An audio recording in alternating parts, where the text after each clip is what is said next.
ఓం శాంతి. శివరాత్రి అనే పండుగ సర్వశ్రేష్టమైన పండుగ. వాస్తవానికి ఈ పండుగ అన్ని పండుగలకి శిరోకిరీటం. ఎందుకంటే ఈ పండుగ శివుడి అవతరణకి స్మృతి చిహ్నం. శివ పరమాత్మ యొక్క ఆధ్యాత్మిక జన్మ అంటే వారి అవతరణకి స్మృతి చిహ్నమే ఈ శివరాత్రి. వాస్తవానికి ఎవరిదైనా జన్మదినాన్ని పుట్టినరోజులా జరుపుకుంటారు. కానీ శివరాత్రి అంటే శివుడి యొక్క రాత్రి అంటాము.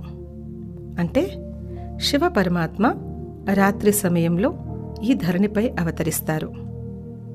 రోజువారీ 12 గంటల రాత్రి కాదు. శివరాత్రి అంటే అనంతమైన రాత్రి. అజ్ఞానం అనే రాత్రిలో ఎప్పుడైతే మనుషులు తమను తాము మర్చిపోయి వికారాలకి వశీభూతమవుతారో, దుఃఖాలకు అశాంతికి గురి అవుతారో, అప్పుడు పరమాత్ముణ్ణి పిలుస్తారు. హే ప్రభు, మాకు శాంతినివ్వండి, మాకు సుఖాన్నివ్వండి, మాకు శక్తిని నింపండి, మాకు జ్ఞానాన్ని ఇవ్వండి అని పిలుస్తారు. కాబట్టి శివరాత్రి యొక్క సంకేతం, ఎప్పుడైతే ప్రపంచమంతా అజ్ఞానమనే చీకట్లో ఉంటుందో ఆ సమయంలో పరమాత్మ వచ్చి ఈ రాత్రిని పగలుగా చేస్తారు. కాబట్టే శివరాత్రి అంటే శివ పరమాత్మ అజ్ఞానమనే రాత్రిలో అవతరించి ఈ మొత్తం ప్రపంచాన్నంతా మారుస్తారు. శివ అంటేనే కళ్యాణకారి, శివ అంటేనే సత్యం, శివ అంటేనే సుందరం. ఆ శివ పరమాత్మయే మన సర్వాత్మలందరికీ పరంపిత. వారు ఈ సృష్టిలోకి వచ్చి ప్రపంచాన్ని పరివర్తన చేస్తారు.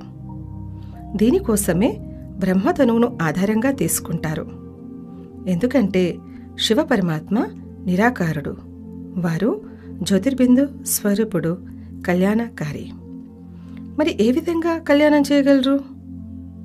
ఏదో ఒక శరీరంలో ప్రవేశించి వారి ముఖార విందం ద్వారా జ్ఞానాన్ని ఇస్తారు. వారు ఎవరి శరీరంలో అయితే ప్రవేశిస్తారో వారికి ప్రజాపిత బ్రహ్మ అని పేరు పెడతారు. బ్రహ్మని రచయిత అని అంటారు. ఎప్పుడైతే ప్రపంచం ఘోర కలియుగమవుతుందో అప్పుడు బ్రహ్మ ద్వారా కొత్త సృష్టి యొక్క రచన చేస్తారు. దీన్నే మనం సత్యయుగము అంటాం. శివరాత్రి అమావాస్య కంటే ఒకరోజు ముందు వస్తుంది. అది పూర్తిగా చీకటితో కూడుకున్న రాత్రి. పరమాత్మ ఈ సృష్టిపై ఘోర చీకటి సమయంలో అవతరిస్తారు. అంటే మహావినాశనం కంటే ముందు. ఎప్పుడైతే నలువైపులా అజ్ఞానమనే అంధకారం ఉంటుందో బ్రహ్మధనువులో ప్రవేశించి జ్ఞాన ప్రకాశాన్ని మొత్తం ప్రపంచమంతా వ్యాపిస్తారు. దాని స్మృతి చిహ్నమే ఈ శివరాత్రి. శివ అవతరణ అంటేనే అజ్ఞాన రాత్రిలో శివ పరమాత్మ అవతరించి అజ్ఞానాన్ని దూరం చేసి జ్ఞాన ప్రకాశాన్ని వ్యాపిస్తారు. ఈ ప్రపంచాన్ని సుఖమయంగా చేస్తారు. సత్యయుగాన్ని తయారు చేస్తారు. శివరాత్రి రోజు చాలా వ్రతాలు, ఉపవాసాలు పెట్టుకుంటారు. జాగరణ కూడా చేస్తారు. వాస్తవానికి ఈ ఉపవాసం యొక్క అర్థం సమీపంగా ఉండండి అని. ఎవరికి? పరమాత్మకు. పరమాత్మకు సమీపంగా ఉంటూ రోజంతా వారి స్మృతిలోనే ఉంటూ పవిత్రంగా యోగిగా అవ్వడమే ఉపవాసం. వికారాల నుండి మనల్ని మనం ముక్తి చేసుకునేందుకు ఒక దృఢ సంకల్పం చెయ్యడమే జాగరణ. ఇలాంటి జాగరణ తప్పకుండా చెయ్యాలి. ఎందుకంటే ఈ వికారాలే దుఃఖము, అశాంతికి కారణం. ఇవే ప్రపంచంలో ఘోరమైన పాపాన్ని పెంచుతున్నాయి. వికారాలన్నింటికీ మూల ఆధారం దేహాభిమానం. ఈ దేహాభిమానమే కామం, క్రోధం, లోభం, మోహం, అహంకారం అనే వికారాలను ప్రపంచంలో ప్రేరేపిస్తున్నాయి. జ్ఞానసూర్యుడైన శివ పరమాత్మ ఉదయించినప్పుడు అజ్ఞానం అనే చీకటి సమాప్తమవుతుంది. జ్ఞాన ప్రకాశం ప్రతి ఆత్మకి ప్రాప్తిస్తుంది. ఇంకా అందరి జీవితాల్లో సుఖశాంతులు నిండుతాయి. ఇప్పుడు నడుస్తున్న యుగము సంగమయుగం. సంగమయుగం అంటే కలియుగం అనే రాత్రి యొక్క అంతిమము, సత్యయుగము అనే పగలు యొక్క ఆరంభం. ఎలా అయితే రాత్రి అన్న ఘోర చీకటి సమాప్తమవుతూ పగలు మొదలవుతూ ఉంటుందో అలాగే ఇది కూడా అనంతమైన పగలు, రాత్రి. ఇప్పుడు నడుస్తున్న ఈ సంగమయుగంలోనే శివ పరమాత్మ వచ్చి ప్రపంచాన్ని పరివర్తన చేస్తారు. మరి ఎన్ని జయంతిలు, జన్మదినాలు జరుపుకున్నా వాటన్నిటికీ ఆధారం ఈ శివ జయంతి, శివరాత్రి. శివ పరమాత్మ అజ్ఞానమనే చీకటిని సమాప్తం చేసి జ్ఞాన ప్రకాశాన్ని తీసుకొస్తారు. శివ పరమాత్మ కళ్యాణకారి, పరంజ్యోతి. వారికంటూ ఎటువంటి శారీరక ఆధారం లేదు. వారు మన ఆత్మల వలె జనన మరణ చక్రంలోకి రారు. స్వయంగా శివ భగవాను వాచ, నా జన్మ అలౌకికం, నా జన్మ అవ్యక్తం.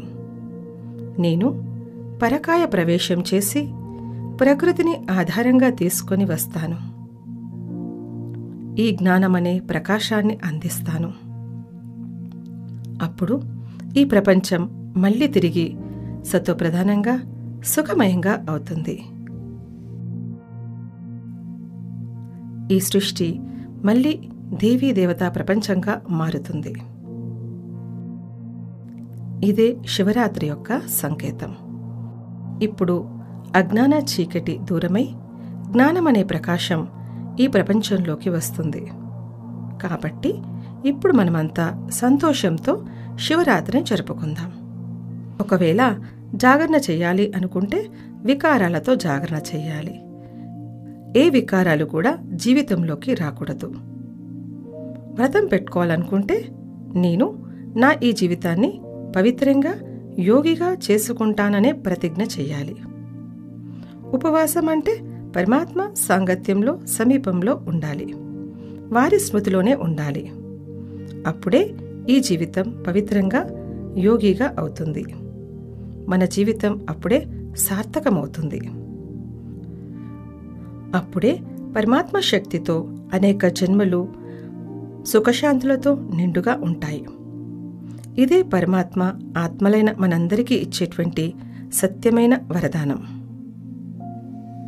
మరి మనమంతా ఈ విధంగా శివుడి యొక్క అవతరణను జరుపుకుందాం. వారి యొక్క సత్యమైన జన్మదినాన్ని జరుపుకుందాం. ఈ కలియుగి ప్రపంచం సమాప్తమై సత్యుగి ప్రపంచం రాబోతుంది అన్న సంతోష సంబరాల్ని జరుపుకుందాం. ఓం శాంతి. ఓం శాంతి. ఈ శివరాత్రి రోజు మనం శివ పరమాత్మకు సమీపంగా ఉండే ఉపవాసాన్ని చేస్తూ మనలోని బలహీనతలు, వికారాల విషయంలో జాగరణ అంటే జాగృతిలోకి వచ్చి వాటిని దూరంగా చేసుకునేందుకు దృఢ సంకల్పం అనే వ్రతం చేద్దాం. ఇదంతా మనం ఇప్పుడు రాజయోగ అభ్యాసంతో అనుభూతి చెందుదాం. దానికోసం ముందుగా మీరు మీ మనసును కొన్ని క్షణాల కోసం అన్ని విషయాల నుంచి పక్కకు మళ్లించి బురుకటి మధ్యలో ఉన్న జ్యోతిర్బిందు ఆత్మపై ఏకాగ్రం చెయ్యండి. ఇప్పుడు వినబోయే సంకల్పాలను మనసుతో అనుభూతి చెందే ప్రయత్నం చెయ్యండి. నేను ఈ శరీరంలో బురుకటి మధ్యలో నివసిస్తున్న జ్యోతిర్బిందు ఆత్మను. వాస్తవానికి నాకు శాంతి, శక్తి, ప్రేమ, జ్ఞానం, పవిత్రత, సంతోషం అంటే చాలా ఇష్టం. ఈ గుణాలన్నీ నా స్వధర్మం. కానీ కొన్నిసార్లు నేను కోపం, చికాకు, భయం, చింత అనే బలహీనతలకు వశమై శక్తిహీనమవుతున్నాను. కానీ ఇప్పుడు నా తండ్రైన శివ పరమాత్ముని స్మృతితో శక్తిని పొంది వాటిపైన విజయం పొందగలనన్న నమ్మకం కలిగింది. ఎందుకంటే నా తండ్రి శివ పరమాత్మ సర్వశక్తివంతుడు, ప్రేమ సాగరుడు, శాంతి సాగరుడు, పవిత్రతా సాగరుడు, ఆనంద సాగరుడు. వారిని స్మృతి చేయడం అంటేనే వారికి సమీపంగా ఉండడం. ఇదే నిజమైన ఉపవాసం. నేను వారికి మనస్సుతో సమీపంగా ఉన్నాను. సర్వశక్తివంతుడైన శివ పరమాత్ముని యొక్క శక్తుల ప్రవాహం నన్ను శక్తివంతంగా చేస్తుంది.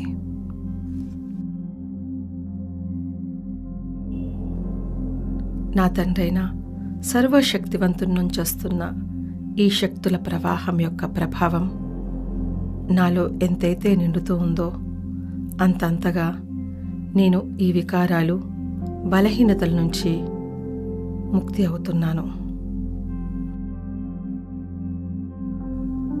ఇంకా నా తండ్రి నుంచి వస్తున్న శక్తితో నాలో ప్రేమ, శాంతి, శక్తి, పవిత్రత నిండుతున్నాయి.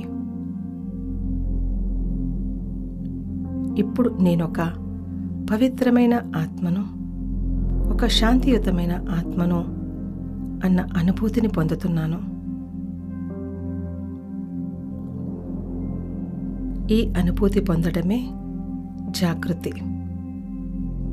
ఇదే నిజమైన జాగరణ. ఇక ప్రతిరోజు, ప్రతి క్షణం శివ పరమాత్మకు మనసుతో సమీపంగా ఉండే ఉపవాసం చేస్తానని దృఢ సంకల్పం చేస్తున్నాను. ఈ దృఢ సంకల్పమే నిజమైన వ్రతం. ఈ విధంగా నేను జన్మంతా శివరాత్రి అంటే శివ జయంతిని జరుపుకుంటూ, నాలోని అజ్ఞానాన్ని దూరం చేసుకుంటూ, జ్ఞానసూర్యుడైన పరమాత్మ అందించే జ్ఞాన ప్రకాశంతో నా జీవితాన్ని సుఖశాంతిమయంగా చేసుకుంటూ అందరి జీవితాల్లో సుఖశాంతులు నింపుతాను. ఓం శాంతి.